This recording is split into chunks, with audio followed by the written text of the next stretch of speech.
This is Eat Pansit, mga kapatid. Ayan, nakikita nyo ba sa likodan ko? Girl o boy? Yan. So, ngayon yung araw na to, i-reveal namin. Siyempre, number 1 sa public yung buntis yung asawa ko. Pangalawa, ngayon, kasi gusto niyang i-reveal to yung ano na talaga, yung meron ng gender para talagang sure na. At siyempre, binigay sa amin ng Lord to, kaya alam namin hindi kami pababayaan ng Lord. Ano man yung maging gender niya, babae o lalaki, siyempre, mamahalin namin siya kagaya ng aming naunang anak na si Ate Kia. Ayan. Ngayon, kasama ko ang aking anak. Ayun. Sama ko ang aking anak. Excited na kami. Sabi niya, team girl siya. Siyempre, ako naman, team boy. Team boy. Diyan lang kayo sa baka. Saan ka? Ha? Saan ka, team? Girl. Ako, team boy. Ano man yung manalo sa amin, siyempre, mamahalin namin yung aming baby. Ayan. So, dyan muna kayo. Ay, game. Ding. Di pa. Hindi, sabihin mo sa akin pag game nga. Papikit ha. Saan yung papayag? Naglalandi ano masyado natatalasikan yung ano. Wag masyado. Ay, gano'n nga, bili.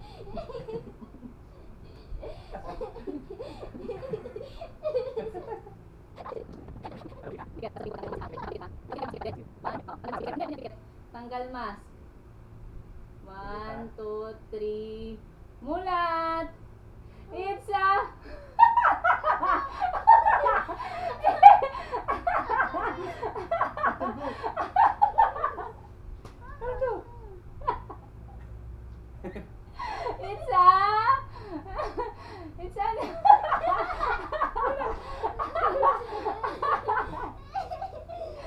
It's ano?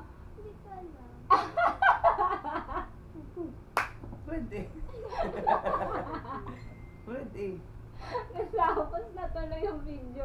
Hindi ko makuha eh. Hindi ko makuha na Dito sa papel. Tama nga, no? Sa papel. Sa papel na lang. Ba't may tubo ako? Nakakainis naman kayo surprise eh. Gender reveal. Pink naman siya tingnan. Wow, it's a girl!